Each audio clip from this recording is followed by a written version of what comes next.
I've always viewed science as a series of questions, and that the questions are very fundamental. As you answer, new questions arise.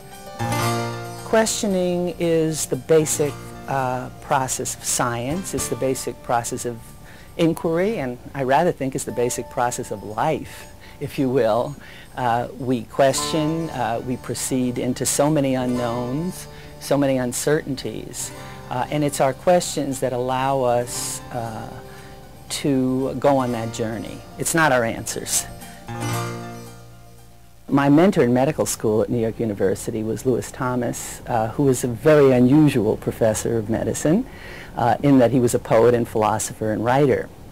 In the introduction to the textbook of medicine, the main textbook, he wrote in the early 1980s that he thought that the greatest single achievement in science, in this most scientifically productive of centuries, was the recognition of our ignorance, of how little we know, not how much we know, and how much we have to learn and discover. And then he said at the end, sort of in a whimsical manner, I wish there was some medical school in this country that taught a course on medical ignorance, and then somebody that wrote a textbook on it.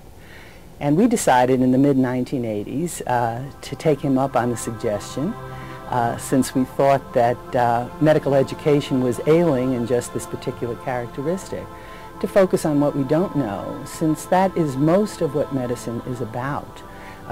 We operate in a terrain of relative ignorance, trying to do the best we can with what we know, with the tools we have, but always searching for better answers for every kind of problem that was coming up, whether it be AIDS, heart disease, cancers, etc.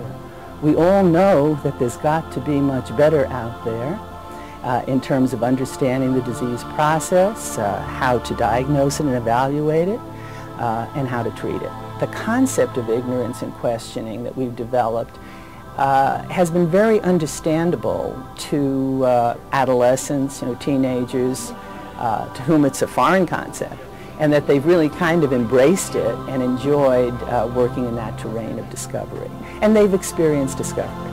They haven't been going to labs and worked as technicians and sort of mindless robots, but they've understood the questions that the research is directed at.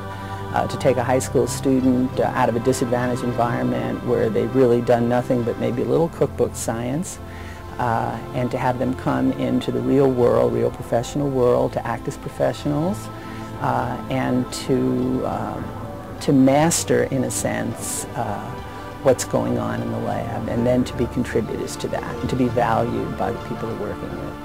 All those are successes, and have to make you proud of that you're involved in it. I was in it around 1988, the second year of the program, and back then it was a small program where they accepted around 5 students, and it was more supposed to be a minority program where you would have some disadvantaged students, and it was a lot of fun back then. I got to do research in breast cancer, actually, with somebody who's now faculty here. So it was my first exposure to what it's like to be a medical student and medicine in general. It introduced me to research, which is sort of a different world than just regular medicine, because with medicine in general you just see patients all the day. At least that was my concept, that you see patients and only think about medicine. Well, I think it's a wonderful opportunity, because I don't think I would have come to medical school if I hadn't done the program. I probably would have settled for being a computer programmer. But also when I see the students, they learn to question and think about things a lot better than they had before. They get presented with data, but they don't necessarily think about it. They just memorize it and spit it back when you ask them what it was again. So now they're starting to think about what they're learning. And also it's a good opportunity for the students to get used to being around people who they consider to be more knowledgeable. Before I came to the program, everything was, if the teacher said it, it was true, it was law, there was no other opinion. So I learned that there were other opinions, and in fact our teachers didn't know everything, and that truth actually does change as we learn more. Ignorance is just something we don't know. it's not necessarily that we don't know it because we're stupid, it's just because we don't know to ask.